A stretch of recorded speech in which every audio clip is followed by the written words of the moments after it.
Do you guys? Do you guys looking at young actors today? Anybody stand out as a favorite of yours in particular, men or women? Yes. Who do you like? I love that gal. I always get names wrong. Amy Adams. Oh, yeah.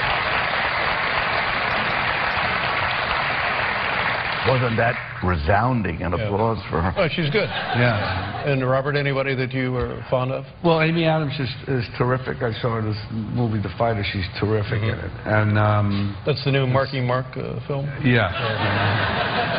It's not his name, Mark Wahlberg. Yeah, that's right. That's right. Do you guys get to see a lot of films, or are you always too busy making your own films? Well, we get the screeners, you know, we get those, they send them out now for Academy consideration. We were just talking before the show. We really haven't seen many of them yet. Let's do this. I have selected filmographies for both of you, and I just remember that when I saw Bang the Drum Slowly, I thought, holy cow, look out, this is something. That was a tremendous film. I know.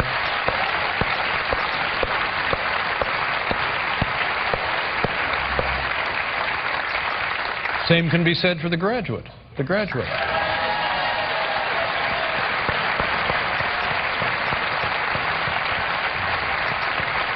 Robert, did you see Midnight Cowboy when it first came out? Yeah. What were your reactions to that? He could do it better. No, it was a terrific movie. Dustin was terrific in it, and John Voight. Yeah. Taxi Driver. Dustin?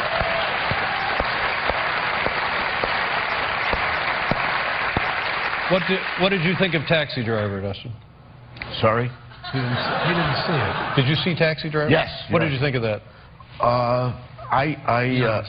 The honest is that this guy came up to see me. I had my first office in New York. It was not that long after The Graduate.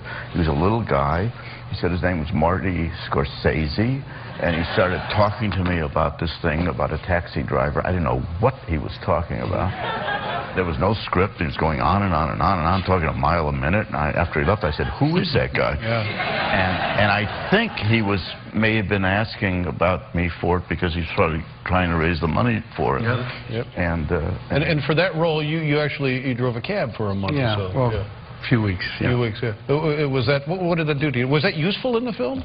Well, it was a good thing to do. It wasn't necessary at the end of the day, but it was something I wanted to do. Right, right. Fair enough, fair enough. That's fine. Don't let them, don't worry about them. No.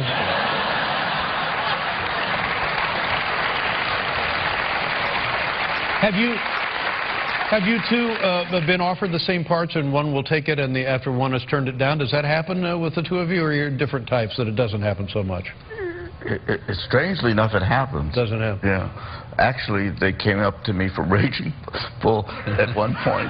That the guy, what's his name, Jake LaMotta, came walking. I said, you can't be serious about thinking.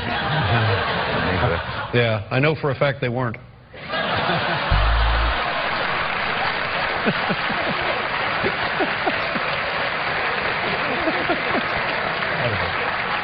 You see how loyal Bob is to me? He didn't smile at me.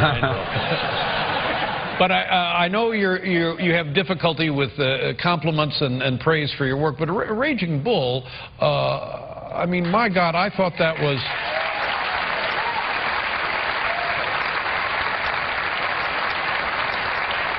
To my untrained experience, I thought that here's a movie in many, many ways had changed the experience of going to see a film. There it is. Yeah. Yes. Yes. Absolutely. Yes. I saw that film with my wife in L.A., and after it was over, we snuck out to go down the alley so we wouldn't get bothered.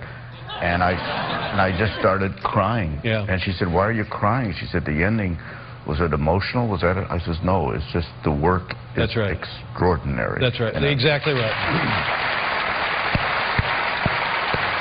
Now here, here's a real talk show movie actor question.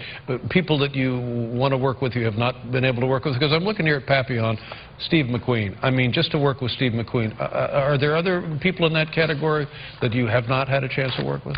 Well, you know, Bob had an opportunity to work with Brando, and I never did, and he was the icon for both of us, even though he's much younger than me. But yes, I think I read in an interview recently that Bob gave, if they quoted you accurately, because he said with Brando, no matter what choice he made, even if it didn't work, it was interesting. He really tilted the axis, I think, in terms of what acting was all about. Right. Well, and I think that's what Raging Bull did also. Yeah. Well, that brings up an interesting point. As a person who goes to movies and sees movies and stuff, oftentimes the actor is such a star that he doesn't disappear into the role, and that's just fine because you like the guy, you like the man, you like the woman in the part. Or other great acting performances where that person does disappear in the role. But either way, it's a valid experience, right, for the viewer. Bob? Yeah, I would say so.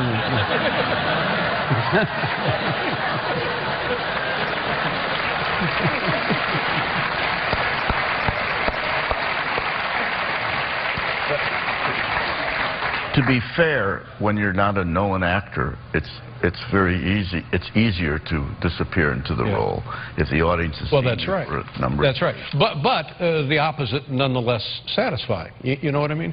Like I can look at a John Wayne film. It's John Wayne. I don't care who he's playing. It's always John Wayne, and that's okay because everybody loves John Wayne. But you guys are subsumed. You guys are subsumed by the material. Subsumed? You know, what is subsumed? Okay. All right. Sort of somehow consumed something.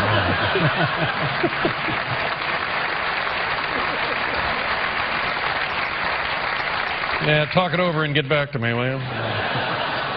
Oh, man, I mean, the two of you right here, I just looked down. There's Goodfellas. Oh my God, just unbelievable. Casino. And you're doing more comedies now, Robert, than before. Although you've done a few in your lifetime, right? But doing more, seems more here recently. And you're very good, very funny in the Little Fockers movie. Thanks. You must enjoy the comedy, right? No, I have fun doing it. I have fun doing them. They're enjoyable. There are things you can do in a comedy that you can't do in a Some people say that drama. comedy is harder than drama. Do you find that to be true? Well, certain comedy probably is harder. That wouldn't be easy for me to do, but that is fun for me to do. Yeah. And are you always thinking about the next project? Do you always have something in mind that you're working on, or are you always looking for material? Yeah. Yeah. Do you have something going on now? I have a few things going on, yes. Yeah. Yes, I do. Yeah.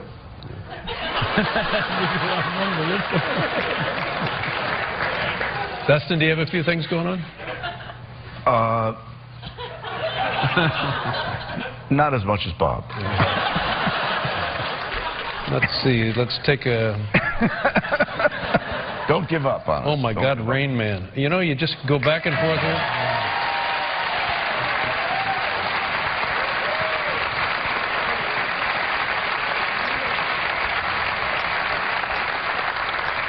The Godfather Part 2. Holy moly.